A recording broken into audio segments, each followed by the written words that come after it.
Assalamualaikum warahmatullahi wabarakatuh.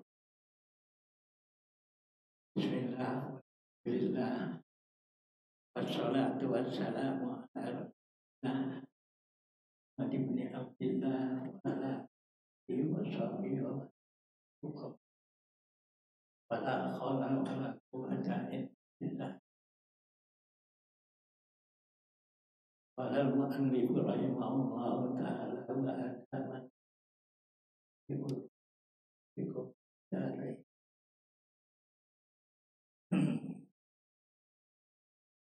jemaah sekalian sambil kita nunggu sama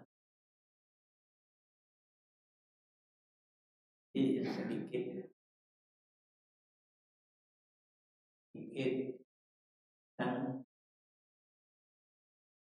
ini yang kita akan setiap hari. Ini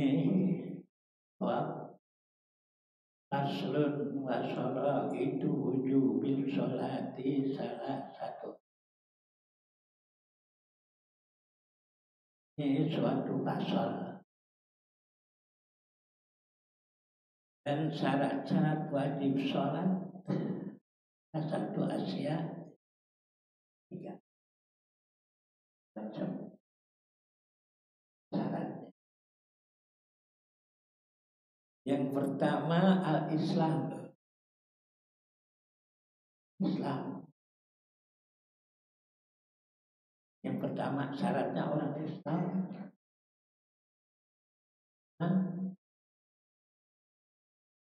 wajib sholat.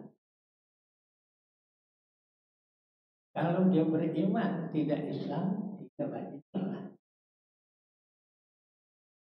Di Islam serta iman. Kemudian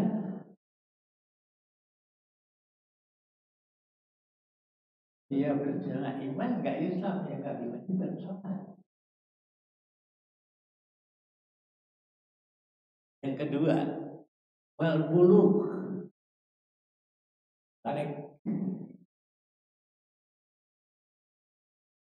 Kalau bulan balik, bulan wajib sholat. Ya anak kecilnya, tahun balik itu nggak diwajibkan. Jadi kita sebagai orang tua mengajar.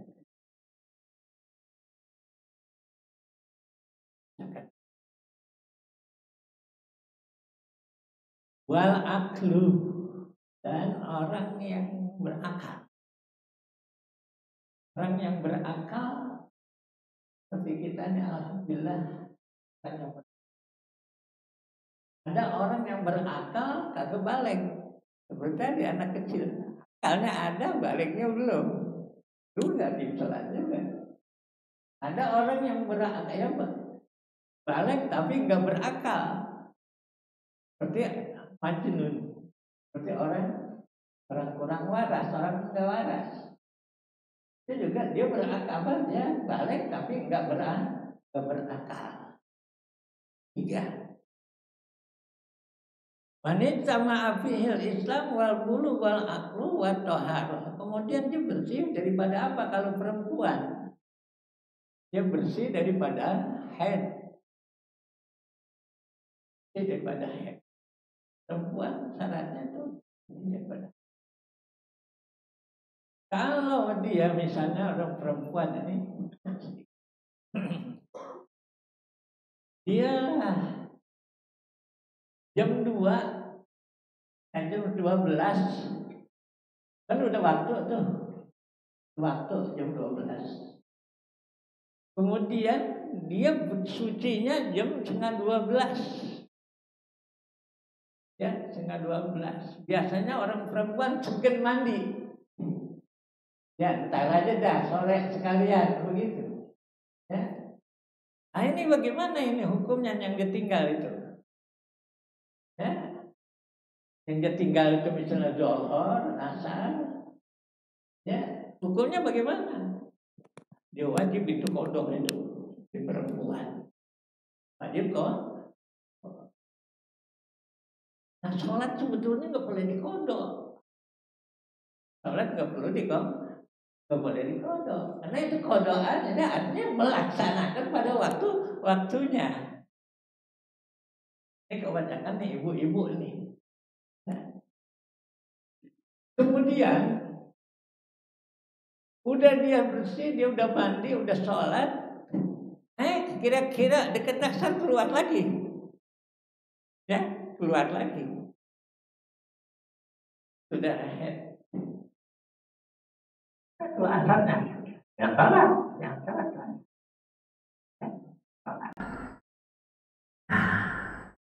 Kemudian terus dia sampai berapa hari itu ya? Karena belum sampai 15 bulan 15 hari. Karena sebanyak-banyak yang haid itu adalah 15 hari. Sedikit-dikitnya haid 1 hari 1 malam. Yang ketiga wan nifas, orang yang nifas, orang yang melahirkan. Siti Aminah, ya. Anaknya Rasulullah Sallallahu Alaihi Wasallam, ya. Istrinya itu Aisyah. Siti Aminah ini, ya, anak Rasulullah itu nggak pernah haid, ya. Nggak pernah haid, ya. Pernah haid. Dia suci terus. Kenapa? Karena Nabi bilang ini adalah ya keluargaku dan dagingku. Ya, jadi nabinya suci, anaknya juga suci. Kemudian kalau Nabi keluarnya dari mana? Apakah seperti kita ini keluar? Ya, Nabi itu tidak. Ya, tidak seperti kita. Kalau kita keluar kita di antara ya jalannya najis dan dan tempatnya kita keluar dari situ, dari tempat keluar najis, di tempat keluar najis. Kalau Nabi tidak, ya, Nabi tidak dioperasi sama malaikat. Ya, jadi keluarnya dari Nasrul Biwa dari sini. Nah, inilah coba kita bapak-bapak sekalian. Fala syakka fi wujubi sholati alaihi fa ammal kafir fa in kana kufruhu asliyan. Maka ada pun orang kafir jika adalah kafirnya itu kafir asli. Kafir asli. Ya. Kafir asli itu lam tajib alaihi sholatu. Enggak juga, enggak katanya. Tidak juga, tidak wajib baginya itu orang kafir asli sholat. Li'anna la tasihu minhu fil kufri. Wa la yajibu alaihi qadauha. Dan orang kafir itu kalau dia masuk Islam, dia enggak wajib qada. Yang selama dia lagi enggak jadi orang Islam, dia masuk Islam enggak wajib qada. Andai kata dia 30 tahun dah, ya. Kemudian dia masuk Islam, nggak wajib kodok. Ya, jadi kodok itu orang Islam yang sejak dari wajibkan sholat. Jadi kalau kafir, andai kata dia 60 tahun baru masuk Islam, ya dia nggak wajib kodok. Bebas tuh, Allah Taala kasih bebas, ya.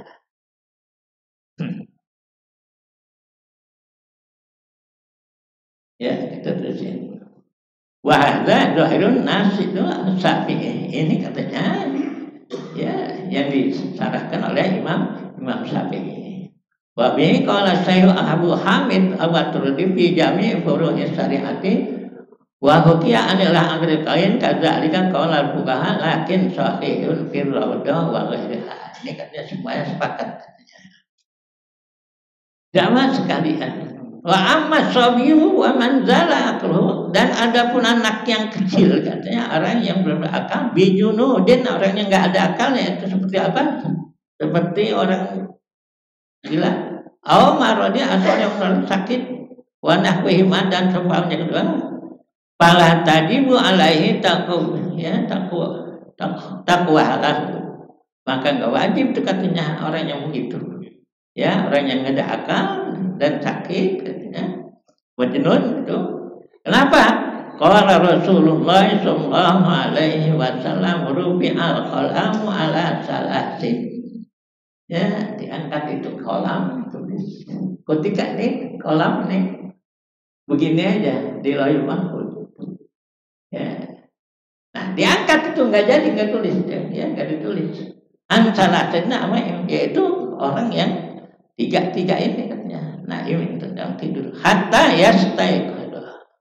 Kalau orang yang tidur nggak ditulis dulu, sehingga dia bangun. Kalau dia bangun kagak sholat, itu yang baru ditulis. Kalau masih dia bangun dia sholat bukan ditulis. Ya, jadi kalau dia bangun nih, udah sholat, ditulis itu. Ya, sampai keluar waktu ditulis. Tanya di sini, kalau berbuat kebaikan sebelum dikerjakan udah ditulis. Ada hadis kan gitu, ya. Berbuat kebaikan, niatnya kebaikan sebelum dikerjakan ditulis kebaikan itu. Berapa ditulis? 10. Tapi kalau dia hanya berbuat ya yang tidak baik sebelum dikerjakan masih diam-diam aja di kolam ini. Dan rufi'al qalamu bisa asing diangkat itu. Jadi begini aja kolam. Bapak saudara-saudara sekalian. Jadi kalau orang tidur itu hatta yastaiqadha sehingga dia bangun baru dia nggak kerjakan baru ditulis. Wa anis sabiyyi hatta yahtalima. Dan yang kedua kalau anak kecil itu belum diwajibkan di sholat. Hatta yahtalima sampai dia wisuda. Yang talima itu udah sunat atau sudah mimpi begitu, itu baru namanya ya baru diwajibkan yang talima. Wa anil majnuni hatta ya'qila. Dan orang majnun itu sampai dia berakal. Orang majnun, orang gila itu sampai dia hilang itu sampai dia hilang gilanya. Dia berakal, dia benar, baru diwajibkan sholat. Tapi kalau nggak ada ini nggak diwajibkan sholat. Nah itu bapak dan saudara sekalian. Jadi ini tentang syarat-syarat wajib sholat ada 3 itu. Sekarang yang ketiga, wassalatul masnunatu khamsun. Dan sholat yang sunat itu ada 5. Sholat 5. Yang sunat itu ada 5. Al-idani yaitu 2 id, Idul Fitri dan Idul Adha. Idul Fitri ini sunat. Ya. Sekarang kalau ibu-ibu misalnya Idul Fitri dia lagi haid, dia disunatkan suruh datang aja gitu dengerin itu khatib. Ya, dia datang ke masjid, tapi dia jangan masuk ke halaman masjid, ya, karena dia lagi sedang dilarang. Tapi dia mesti sunahnya dengarkan itu khutbah. Ya, kadang-kadang, lagi khotib ini orang udah pada pulang aja, tinggal di satu masjid, tinggal potong itu orang yang mestinya kan itu dengarkan khotib dulu itu, ya, dengarkan khotib. Jangan nggak ditinggalkan khotib itu. Ya. Wal kusufani 2, ya, kusuf yaitu ya matahari ya, dan bulan, gerhana matahari dan bulan. Wal istisqa ya, istisqa itu ya hujan ya. Nah ini katanya ada 5 id ya, 2 id kusupan wal istisqa. Wasunnah tabi'ahu lil faraidi sab'an asarata raka'atan. Dan sunat yang mengikuti bagi itu yang perlu yaitu adalah 17 rakaat. Sunat nih yang tadi 17 rakaat. Rakaatanil fajri. Sunat 2 rakaat fajar. Sekarang fajar ini kapan nih fajar? Fajar itu ya Bapak, itu subuh, sebelumnya subuh udah hampir fajar. Ya, entahnya kita disunatkan sholat di situ 2 rakaat. Ya, siapa kata Nabi, barang siapa yang sholat sunat fajar 2 rakaat itu dijamin oleh Allah Subhanahu wa Ta'ala. Karena rahmat Allah lagi diturunkan bapak-bapak dan saudara-saudara. Jadi mulai itu fajar Allah Ta'ala turunkan itu rahmat kasih sayangnya Allah. Nah, jadi kita ini jangan sampai ya, kalau bisa gitu kita kerjakan salat sunat subuh. Memang ini berat bapak saudara-saudara sekalian, kalau kita biasa ini berat.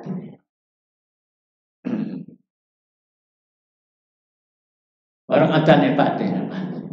Wa arba'u qabla zuhri, dan 4 rakaat sebelum zuhur. Sunat 4 rakaat sebelum zuhur. Jadi bagaimana ini caranya? Kalau kita mau bikin 2 salam, 2 salam. Kalau kita bikin 4 misalnya 4, ya enggak pakai tahiyat awal tuh, ya terus saja begitu, ya dan akhir. Jadi kalau kita bikin 4 langsung tahiyat awal enggak, jangan tahiyat awal. Jadi langsung kayak tahiyat akhir, jangan pakai awal lagi. Kalau kita bikin 4, ya ini supaya jelas nih, supaya kita tahu nih, ya. Kalau kita bikin 2 ya biasa-biasa aja, 2 salam naik lagi, 2 salam begitu.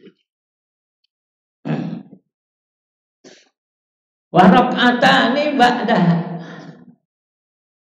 dan 2 rakaatnya itu sesudahnya. Wa arba'u qabla asri, dan 4 rakaat sunat, 4 rakaat sebelum salat asar. Ya, sebelum salat asar, wajib asar itu 4 rakaat sunnah. Disunatkan kita sholat sunat 4 rakaat. Ya, 4 rakaat. Kenapa sesudahnya nggak ada? Ini hukumnya haram. Sholat sesudah asar. Makanya kita dilarang, ya, jangan tidur sesudah asar. Ya, kalau kita tidur sesudah asar, itu 40 hari berturut-turut Allah Ta'ala berikan untuk pemikiran-pemikiran yang kurang bagus. Nah, di sini dilarang oleh Nabi. Sama juga kita sholat sesudah sholat subuh, ya, jangan kita tidur sholat sudah subuh. Sesudah subuh ini paling enak kita tidur. Paling enak tidur sudah subuh. Kan jangan sering-sering, ya, tidur sesudah sholat subuh. Jadi ada aturan, ya, Nabi yang atur. Ya, biasanya kita ini kalau kita tidur jam 12 begitu, ya, jam 12 kita tidur, dan habis subuh kita tidur aja gitu biasanya gitu, ya. Ini jangan, kalau bisa jangan. Bapak saudara-saudara sekalian, sholat berjamaah kan kita kan hukumnya sunnah, ya, hukumnya sunnah. Ini sering saya sampaikan ini, di sini juga sudah saya sampaikan. Tapi wa ma takarrara, barang yang diulang-ulang itu jadi apa? Jadi manis. Jadi kalau kita makan yang manis itu kita ulang-ulang bikin enak. Ya namanya wa ma takarrara. Barang yang diulang-ulang itu menjadi manis, menjadi enak. Begini. Misalnya ada seorang, ya, zaman Rasulullah, sahabat, orangnya nggak melihat, buta. Di sana ada waktu dulu itu banyak binatang-binatang buas. Dia datang kepada Rasulullah, ya Rasulullah, ini saya kira-kira Ada rukhsah nggak nih saya nggak sholat berjamaah? Ya. Rasulullah nggak jawab terus kayak kita, oh enggak gitu ya. Enggak, diam dulu Rasulullah. Kenapa? Rasulullah nunggu dulu wahyu dari Allah Subhanahu wa taala, dari Jibril. Jadi ya orang ini bingung. Karena saya jauh dari Rasulullah ini. Nah kemudian Jibril bilang, walau kana habwan ya Muhammad, sekalipun itu dia merangkak, dia ngesot untuk berjamaah, masih dia wajib ikut berjamaah. Ini zaman Nabi. Ya. Waktu kita sekarang bagaimana kira-kira? Jalanan udah enak, ya, nggak ada buas, ya binatang buas. Tapi kita kadang-kadang, ya, segan juga berjamaah begitu. Sedangkan Nabi bilang, walau habban, sekalipun engkau merangkak, mengesot begitu, jalan terus ini kemana? Ya, ke masjid untuk mengikuti berjamaah.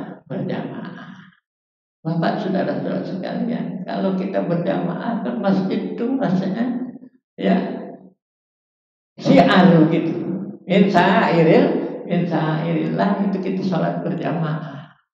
Jadi kan sholatnya misalnya masjid cuma ada 20 ada 2 saf atau satu saf, ini kurang syiar. Alhamdulillah ya kita sini biar kita masjid jadi kecil ya, bisa 3 saf 4 saf begitu. Ya, alhamdulillah. Bagaimana kita punya keadaan itu. Ya, kita teruskan dikit lagi nih.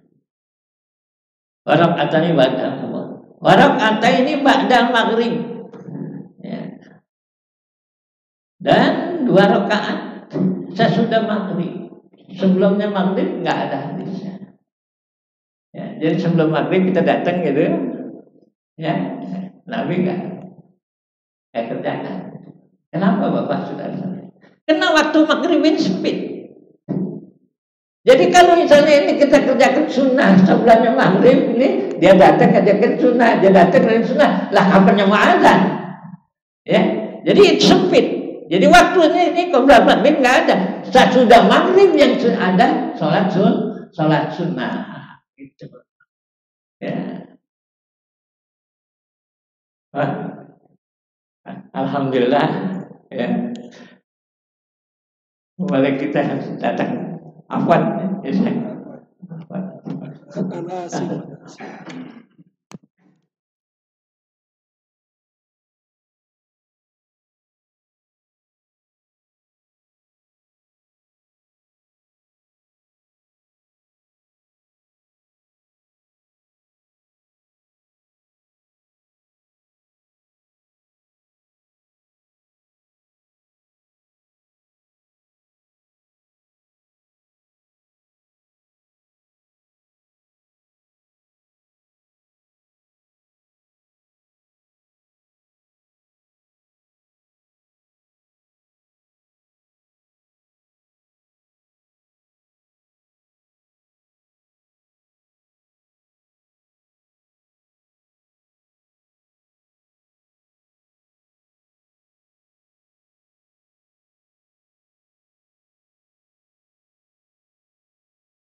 والصلاة والسلام على أشرف الأنبياء والمرسلين سيدنا ومولانا محمد الخلق العظيم إمام المتقين سيد الأولين والآخرين وعلى آله وصحبه أجمعين أما بعد.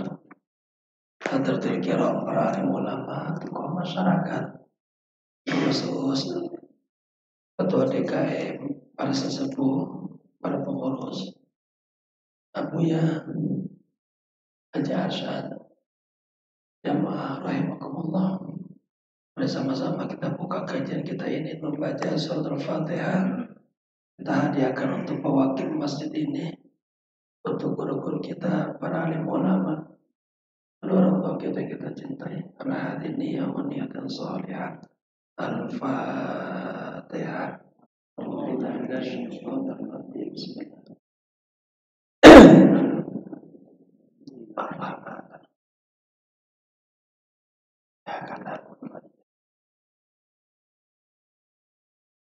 Siratal ladzina an'amta 'alaihim ghairil maghdubi 'alaihim. Jamaah niat dulu ya, ikutin bareng-bareng. Bismillahirrahmanirrahim. Nawaitu al-i'tikafa fi hadzal masjid ma dumtu fihi lillahi ta'ala. Nawaitu at-ta'alluma wat-ta'lima wal-istifadata wal-ifadata wal-hatha ala tamassuki bi kitabillahi wa sunnati rasulillahi sallallahu alaihi wasallam ibtigha mardatillahi wa thawabi. Astaghfirullahal azim min kulli dhanbin azim wa atubu ilaihi taubatan nasuha. Jamaah bahagia, pertama saya mohon maaf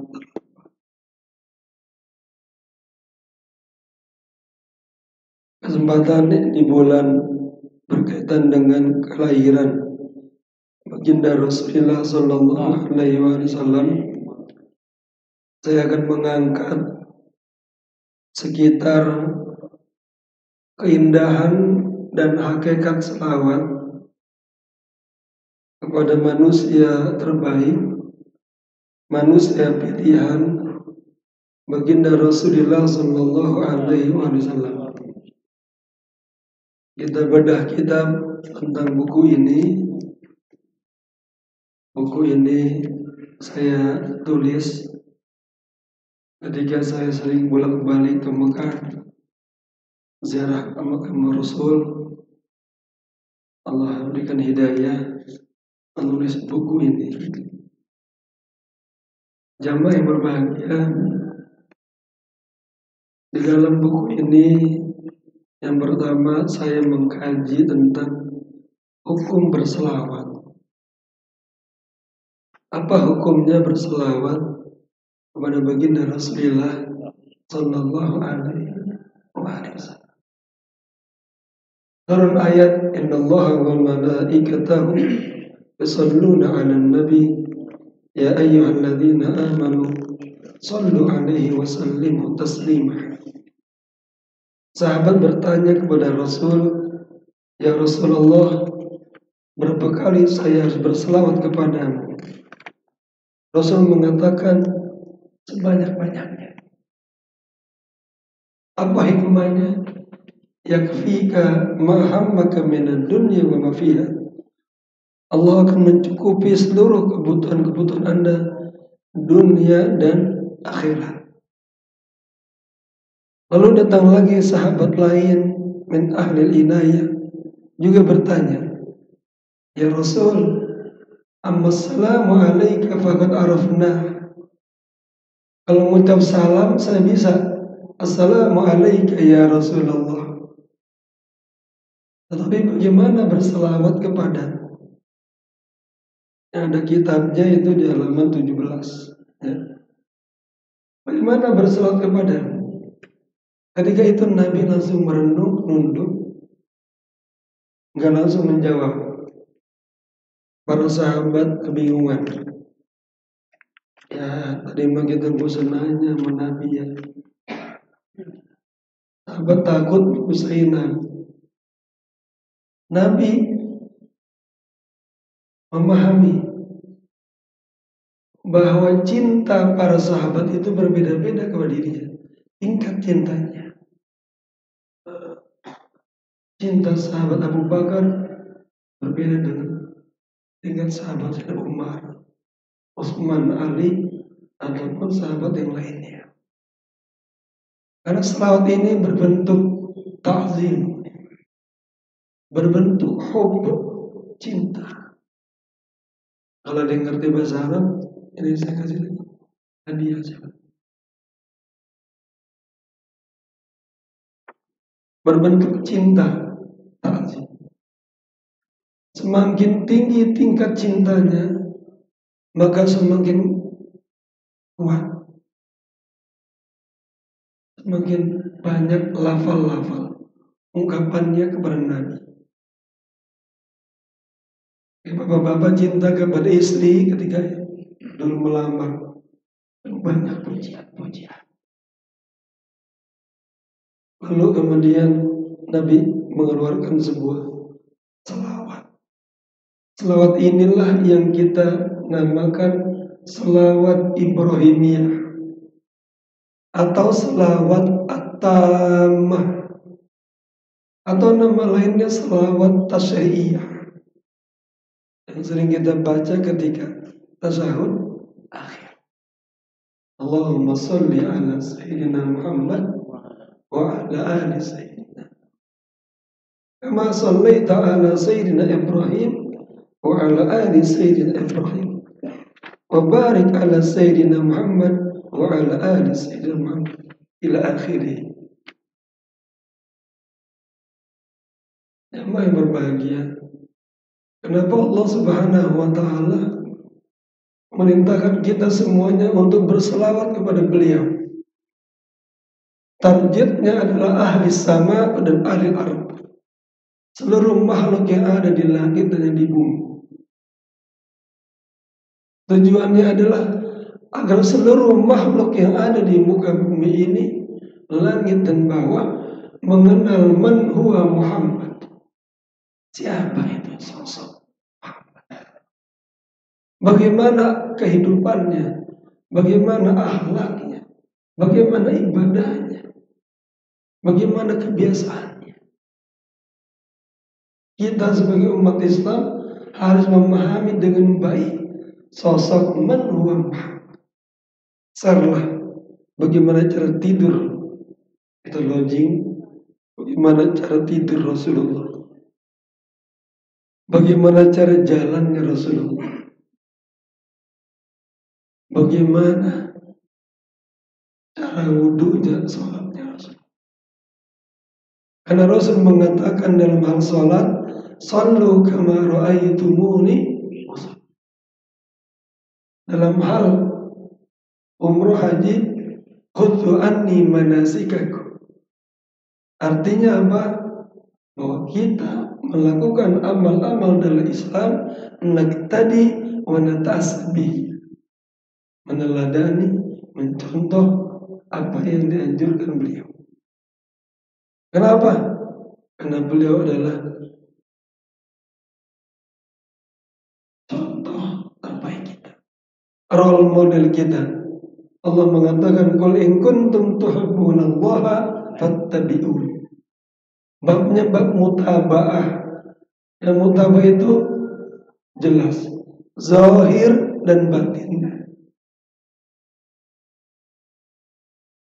Kita sholat ada sifat Nabi, rukunya benar, sujudnya benar, hayahnya benar, abadnya benar. Tapi dalamannya ini kosong, tidak ada hudur bersama Allah.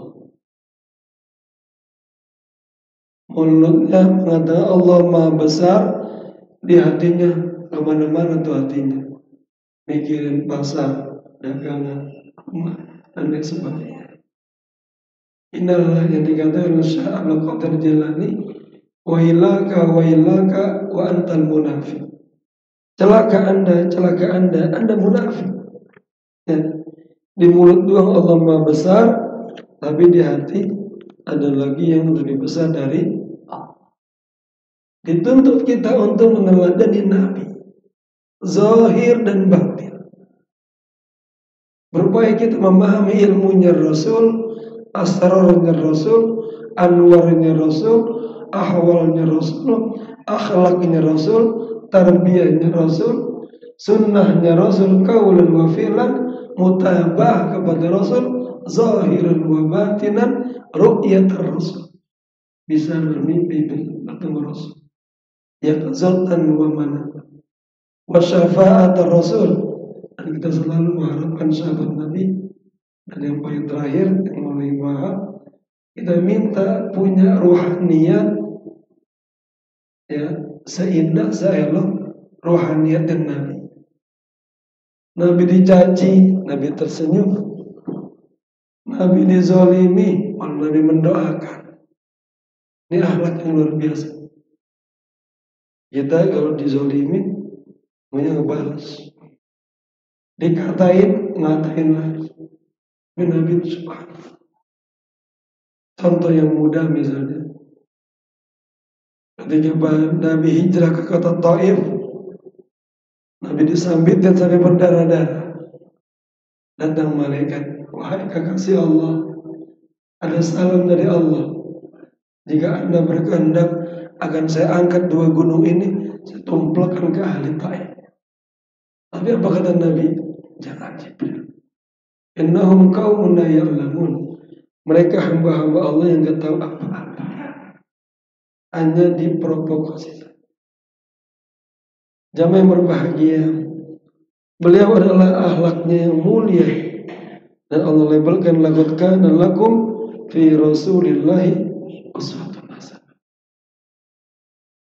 Allah mengatakan dalam Al-Quran dalam surat lain, wa ma atakumur rasulu fakhudhuhu wa ma nahakum anhu. Apa saja yang disampaikan Nabi, ambil, jalanin, berkah. Apa saja yang dilarang Nabi, tinggalkan. Contoh yang mudah, iyyakum wal kadzib, dan suka dusta. Iyyakum wal ghibah, jangan suka gosip. Ya, dalam perang Uhud, salah satu contoh yang paling nyata, dan kata Nabi apa? Apapun yang terjadi, pasukan pemanah jangan turun dari bukit Hunain. Matahraks. Tapi apa yang terjadi? Sahabat lupa, lalai, melihat harta rampasan berat, kemudian turun ke bawah. Akhirnya banyak sahabat yang gugur, dan tercatat perang Uhud adalah perang kekalahan umat Islam. Jamaah yang berbahagia. Kemudian di buku ini saya mentorehkan ada tempat-tempat yang diwajibkan kita berselawat. Kalau kita tidak berselawat, maka ibadah kita enggak sempurna, kurang berkah. Ya. Salah satunya disebutkan di sini dalam tasyahud akhir. Imam Syafi'i radhiyallahu anhu mengatakan, ya ala baiti Rasulillah hubbukum fardun min Allah fil Qur'an anzal. Yakfikum min azimil fikri annakum man la yusalli alaikum la salatan lah. Bapak-bapak sholat subuh tadi di dalam tasyahud akhir nggak baca salawat Ibrahimiyah, maka kita nggak dianggap akan sholat. Ya. Orang yang bakhil adalah orang yang ketika mendengar nama Nabi dia tidak bersalawat. Salafus salih diajarkan ketika mendengar nama Nabi tidak sallallahu alaihi, langsung tangannya begini ke atas, begini. tanda ta'zim, takrim, hub kepada baginda Rasul. Kita sadar nggak sadar sudah menyebut nama Nabi akthar min sittina marrah, lebih daripada 60 kali. Bapak-bapak pernah nggak menghitung? Sadar nggak sadar kita sudah menyebut nama Nabi setiap hari lebih dari 60 kali. Tapi ada orang menyebutnya bilham dengan rasa cinta, rasa ta'zim, bergetar hatinya. Ada orang menyebut nama Nabi hamba, tidak ada cinta, tidak ada kandungan, hanya lafaz mim, ha, mim, da. Contohnya misalnya bapak-bapak wudhu, setelah wudhu bapak-bapak baca doa wudhu. Di situ bapak-bapak menyebut nama Muhammad Rasul. Mendengar kumandang azan, dalam azan disebutkan berapa kali di situ? Berapa kali? Lagi azan. Pak, lagi azan ada nama Nabi Muhammad disebutkan berapa kali? Apa bunyinya? Muhammad kali 5. Lagi qomat disebutkan enggak? Allahu Akbar, Allahu Akbar. Asyhadu an la ilaha illallah. Asyhadu anna Muhammad. 5 kali. Pas lagi sholat, berapa kali kita menyebut nama Muhammad? Berapa kali? Assalamu alayka ayyuhan nabiyyu rahmatullahi. Allahumma salli ala sayyidina wa ala ali sayyidina kama sallaita ala sayyidina Ibrahim wa ala ali sayyidina Ibrahim wa barik ala sayyidina wa ala ali sayyidina. Berapa kali itu? Kalian lagi 5. Itu dalam hal-hal yang wajib. Belum lagi jamaah ba'diyah, qabliyah. Saya tuliskan di sini salah satu adab ketika jamaah bersalawat kepada Nabi, pengen salawatnya banyak 1000 misalnya, tapi baca salawat yang pendek. Allahumma sholli ala sayyidina Muhammad wa ala ali sayyidina Muhammad. Itu dituntut oleh para alim ulama, baiknya diawalin dan diakhirin dengan salawat Ibrahimiyah. Ya, baca dulu sekali, 2 kali, 3 kali Ibrahimiyah, baru salawat yang pendek. Kemudian diakhiri dengan salawat Ibrahimiyah. Kemudian di sini juga saya sebutkan tempat-tempat yang kagak boleh kita bersalawat kepada baginda Rasul. Ya, di antaranya ketika kita sedang buang hajat di kamar mandi, dan kita nggak boleh bersalawat kepada Rasul. Ya. Ini waktu terbatas, saya terlambat, saya memang. Lalu rahasia-rahasia dan keutamaan-keutamaan salawat jamaah. Orang yang sering bersalawat itu hatinya akan bercahaya. Allah kasih cahaya ke dalam hatinya, bersinar. Dan cahaya innan nura idza dakhala al-qalba infasaha wa ansharah. Hati itu kalau sudah masuk, cahaya itu kalau sudah masuk ke dalam hati, maka hati kita akan terbuka. Seluruh kebaikan mudah datang ke hati. Tapi ada orang yang kagak bisa menerima kebaikan. Kenapa? Tidak ada nur Muhammad. Gelap hati. Betapa dekatnya Abu Jahal dengan Rasulullah sejak kecil. Dia tidak pernah melihat nur Muhammad. Yang dilihat hanya Muhammad keponakannya. Muhammad yang sering mengembala kambing. Dan nur Muhammad. Padahal beliau adalah Imamul Anbiya wal Mursalin, Imamul Arifin wal Muttaqin. pemimpin segalanya. Pernah ditanya, ya Rasulullah, kapan sih Rasulullah itu menjadi nabi? Apa kata Nabi? Kuntun nabiyyan wa Adam bainal ruhi wal jasad. Aku sudah jadi nabi semenjak Adam masih antara ruh dan jasad. Apa artinya? Qabla khalqihi, belum diciptakan. Ketika Allah Subhanahu wa taala menciptakan, yang pertama kali diciptakan Nur Muhammad sallallahu alaihi wasallam. Maka beliau nabiyyun wa rasul, dan punya fungsi-fungsi kenabian, dia punya fungsi-fungsi rasul. Di antaranya membacakan ayat-ayat Al-Quran. Yatlu alaina ayat. Ayat-ayat itu semua menghantar, menunjukkan kepada kebesaran Allah. Kemudian yang kedua, wa yuzakkihim.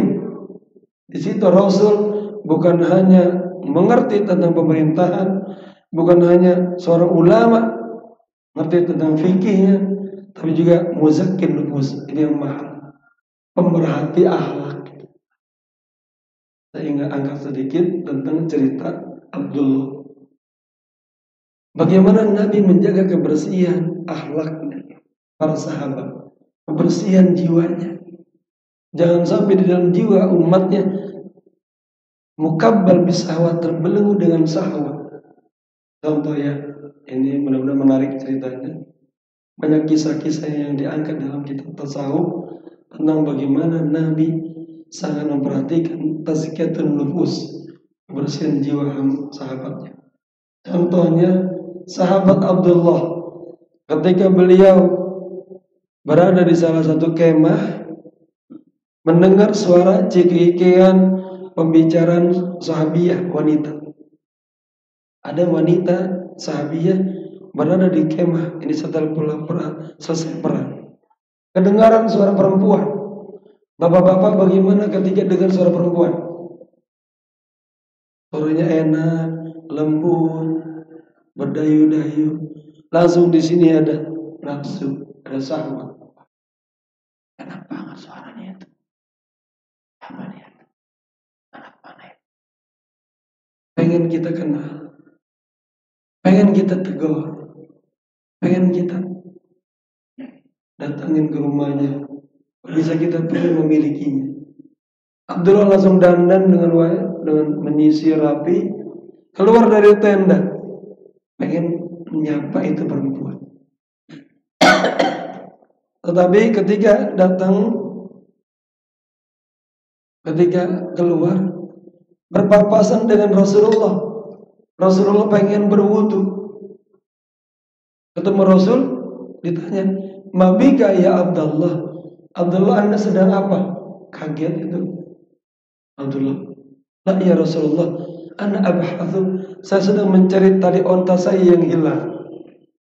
Rasul kemudian tersenyum. "Saya mau berwudu, tolong pegang peci saya." Wudulah beliau. Setelah wudu selesai, ya, pakai lagi. Ditanya Abdullah, bagaimana tali ontanya, sudah ketemu apa belum? Gak bisa jawab. Lalu Rasulullah bersama sahabat mau berangkat ke kota Madinah. Rasulullah seorang pemberani. Dalam perang Imam Ali meriwayatkan, "Ma ra'aitu rajulan asja' minhu." Aku belum pernah melihat seseorang yang dalam peperangan lebih berani, lebih hebat, lebih gesit dari Rasulullah. Dalam pemimpin pasukan bawa kuda, beliau di depan, di belakang, di kiri, di tengah. Pas kemudian di kanan ketemu dengan Abdullah. Tanya, "Abdullah, bagaimana tali ontanya? Sudah ketemu apa belum?" Bisa jawab. Orang sekali dusta terus ngumpetin sampai sesat. Terus perjalanan ketemu lagi di depan. Abdullah, bagaimana? Udah ketemu belum? Tadi ontanya nggak bisa jawab. Terus saking malunya beliau memacu kudanya sekencang-kencangnya agar sampai ke Madinah lebih awal. Dan tercatat dalam sejarah bahwa awwalu man wasala al-Madinah. Sahabat yang pertama kali sampai ke kota Madinah. Sampai di Madinah, ngumpet, nggak pernah ke Masjid Nabawi lagi. Sholatnya di rumah terus. Lagi apa? Malu ketemu. Nabi bilang, iyyakum wal kadzib. Jangan suka dus. Tapi namanya sahabat, ya, orang yang sudah dididik oleh baginda Rasul, hatinya selalu kangen rindu sama masjid. Ya, rajulun qalbuhu mu'allaqun bil masjid. Kalau kita seringnya bolak-balik ke toilet terus, ini ke masjid. Bapak-bapak kalau misalnya pengen ke masjid malas, ingat hadis Nabi ini. Barang siapa yang berwudu dari rumahnya, kemudian sengaja ke masjid, kaki kanannya ya ini, ya khuttu khati'atan, menghapuskan semua dosa-dosanya. Kaki kirinya yarfa'u darajatan, mengangkat derajat kita. Jadi jika Bapak keluar dari rumah, bismillah tawakkaltu 'ala Allah wala haula wala quwwata illa billah. Ini ngapus, ngangkat, ngapus, ngangkat, ngapus. Jadi semangat. Ya, apalagi hadir di masjid seperti ini. Ya, Allah turunkan rahmat. Saya menulis buku judulnya Kun aliman wa muta'alliman tilawah umri. Jadilah Anda seorang pelajar, seorang guru sepanjang umur. Karena makom manzil yang paling mulia indal anbiya wal mursalin, ngajar, belajar. Selama dia kagak ngobrol di majelisnya, dicatat sebagai orang-orang yang taat kepada Allah. Ya, ini kita duduk begini sedang menghidupkan tirkat Rasul, peninggalan baginda Rasulullah sallallahu alaihi wasallam. Baik, kembali ke Abdullah. Akhirnya ini kalau sholat 5 waktu malu ketemu Nabi. Dia pelan-pelan sholat duha, pelan-pelan. Jangan sampai Nabi tahu beliau ada di masjid. Pas beliau sholat duha di masjid, musawadafatan, kebetulan juga Nabi juga sholat duha. Ini subhanallah. Beliau pas sholat terasa ada gerak Nabi di belakang. Akhirnya apa? Gua panjangin bacaannya dah, biar nggak ketemu Nabi. Tadinya mau baca surat pendek, beliau baca surat Al-Baqarah, langsung 3 juz. Kata Nabi apa? Abdullah atwil tilawatak wa sa'antaziruka huna. Abdullah, panjangin terus bacaannya, saya tunggu Anda di sini. Namanya apa? Yumsak mablul, ketangkep basah. Langsung Abdullah mempercepat salatnya. Kemudian menurut Nabi, ya Nabi ya Rasul, maafkan saya ya Rasul, tidak ada tadi onta. Subhanallah. Begitu Nabi punya kebersihan akhlak sahabat. Dan Utsman bin Affan mau bertemu dengan Nabi di jalan melihat perempuan melototin.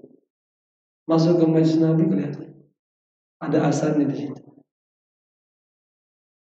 Nabi bilang, Utsman, istighfar. Pandangan pertama itu laka, pandangan kedua alaika. Bapak-bapak kalau berjalan, bapak sama perempuan yang bukan muhrimnya, pertama emang hadiah dari Allah. Pas ada di depan kita.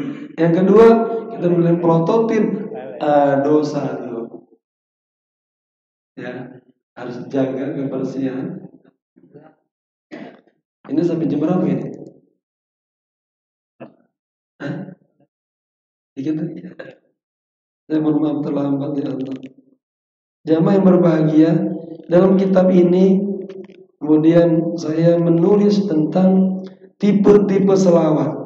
Ya, tipe-tipe selawat ada 4 macam tipe selawat. Kalau kita dengar yang selawat yang ada di Nusantara ini dan di seluruh dunia, secara tipenya ada 4 tipe selawat. Tipe selawat yang pertama itu berbicara tentang selawat adadiyah. Apa? selawat ada dia. Apa artinya? Di dalam untayan selawat ini ada kata-kata adada atau biadadi, yang artinya sejumlah. Contoh, saya bersalawat kepada baginda Rasul sejumlah makhluk Allah yang ada di angkasa, sejumlah burung-burung yang berterbangan, sejumlah orang-orang yang bersalawat kepada baginda Rasul.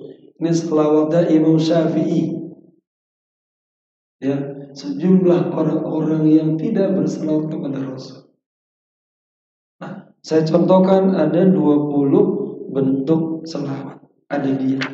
Dan di awal ini saya awali dengan salawat ada dia sebagai pembuka. Ya, bisa dilihat bukunya di halaman pertama.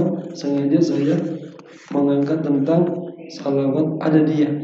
Allahumma salli wa sallim ala sayyidina Muhammadin wa ala ali sayyidina Muhammad bi'adadi rahmatillah. Bersalawat kepada baginda Rasul sejumlah rahmatnya Allah. Kemudian Allahumma salli ala sayyidina Muhammadin wa ala ali sayyidina Muhammadin bi'adadi fadlillah. Sejumlah karunia-Nya Allah, sejumlah makhluknya Allah, sejumlah ilmunya Allah, sejumlah kalimatnya Allah, sejumlah huruf-huruf di dalam Al-Quran. Ada berapa huruf Al-Quran? Ya, dalam huruf-huruf itu bagian daripada untayan daripada kalimat. Kalimat paling sedikitnya 7 huruf. Saya menulis buku Nahu, saya sudah tidak ke apa ya, ada catatan terbaru. Saya kasih nama 7 langkah memahami ilmu Nahu. 3 bulan jamaah baca itu, insya Allah bisa baca kitab. Yang tadinya gundul kayak gini, bisa jadi gondrong. Artinya gitu, baca mana marfu, mana mansub, mana majrur. Ya. Saya mengamati, saya dosen di Sasa Arab, ya, di Inisa Tambun Bekasi. Juga saya dosen di Asyafiyah, perbandingan mazhab. Orang ingin menguasai kitab gundul seperti ini, paling enggak melewati 7 langkah. Langkah pertama yang idealnya dia hifdzu qawaidul lughah al-arabiyyah. Dia hafal kaidah-kaidah bahasa Arab. Misalnya dapalin imriti, amil, jurmiyah. Dulu kita ngaji lagi mukhtasar jidah, asmawi, aprawi, waqibud durriyah, naika alfiyah, syara alfiyah, ibnu malik, huduri, ibnu jini, khasis, banyak.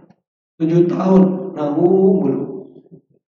Ya, zaman sekarang 7 tahun bisa nahu susah, orang kabur belajar. Maka saya ciptakan buku itu 3 bulan bisa ngaji. Kalau sudah hafal belum tentu paham tentang nahu. Jamaah hafalkan surah Yasin, Al-Waqiah, paham gak isinya? Maka yang kedua, fahmu qawaidul lughah al-arabiyyah. Memahami kaidah kita. Apa itu mubtada? Isim yang berada di awal kalimat. Dibacanya marfu dhamma. Kalau ada isim mufrad musanna dengan alif, kalau jama' dengan waw. Apa itu khabar? Ma yukamilu ma'na mubtada, yang menyempurnakan makna mubtada. Yutabiqul mubtada, menyesuaikan mubtada fil adad, mufrad, mutsanna, jama'. Ofin nau, tasniyah, tadhkir, terus. Udah paham tentang nau, bisa nggak bacanya? Mana marfu, mansub, majrur? Belum tentu. Harus apa? Mumarasah, tatbiqul qiraah, latihan baca. Bapak-bapak belajar ilmu tajwid sudah kenal pasal nun mati dan tanwin, pasal mami mati, pasal qalqalah, tapi nggak pernah praktek, bisa nggak? Saya punya paman, punya guru, itu mengarang buku judulnya An-Nahwu Al-Musawwar. Belum tahu. Dulu pernah menjadi guru di Jamatul Khair. Ya. An-Nahwu Al-Musawwar. Itu buku itu juga saya kembangkan, dan juga At-Tajwid Al-Musawwar. Ya. Saya kembangkan. Kemudian setelah yang ketiga ini, sudah bisa belum baca kitab? Paham belum? Belum paham. Harus yang keempat, isti'abul mufradat. Memperbanyak kosa-kosa kata. Kumpulin. Bagaimana caranya? Langkah yang pertama harus rajin-rajin buka kamus. Saya guru dosen terjemah. Mahasiswa-mahasiswi saya kagak boleh masuk kelas kalau kagak bawa kamus. Nah, mau terjemah nggak bawa kamus, apa alatnya? Bisa. Harus bawa kamus. Tingkatan kamus berbeda-beda. Tingkatan sanawiyah aliyah bisa pakai Mahmud Yunus. Sanawiyah ke ibtidaiyah. Kalau aliyah, kamus harus naik Munawwir. Perguruan tinggi, ini bahasa berkembang, harus nafsnya al-asri atau al-ma'ani.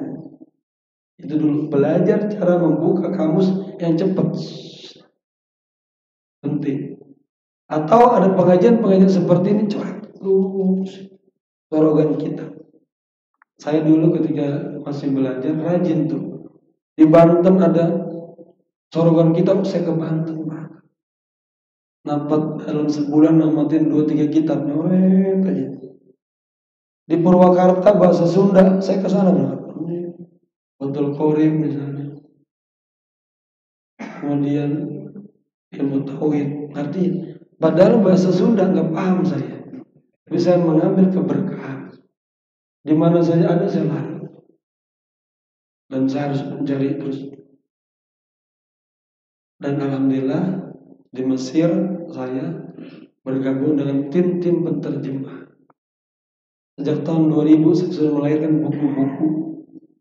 Saya masih di Indonesia, buku saya sudah tersebar di Indonesia.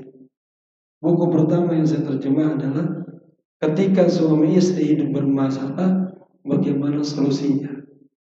Itu buku pertama tahun 2005. Buku yang kedua, bagaimana menjadi seorang pembicara yang baik. Buku yang ketiga, kiat-kiat kaya dalam Islam. Turuqul ghina fil Islam.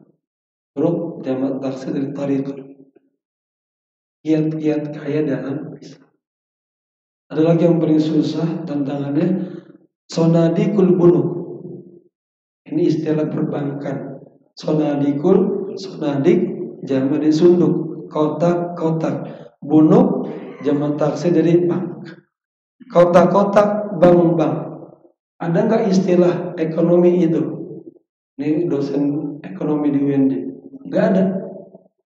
Apa maksudnya? Sonadikul bunuk, reksadana. Pentingnya punya istihabul mufradat. Kemudian setelah itu paham nggak? Belum paham. Harus pahamul makruh, memahami apa yang dibaca. Apa nih maunya penulis? Disitulah kita memahami tentang uslub tahbirul kalam. Buku nahwu saya itu di langkah yang ketiga, tahbirul kalam. Bagaimana orang Arab mengekspresikan ungkapannya, jumlah ismiyah, jumlah fi'liyah, dan syibhu jumlah. Udah paham, mulailah mengartikan secara harfiah bil ma'an atau arti diartikan. Tapi ini kalau ditulis jadi bahasa Indonesia dipahamin susah. Banyak akan nya atau kan. Lagi kalau orang Bekasi menerjemah kan. Nah, metode yang terakhir dalam menerjemah adalah naqlul afkar. Memindahkan ide-ide sang penulis, pemahamannya, baru kita tuangkan ke dalam bahasa Indonesia yang baik dengan SPOK.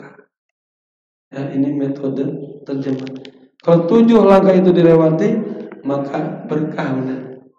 Ya, apa? Jadi ilmu semuanya.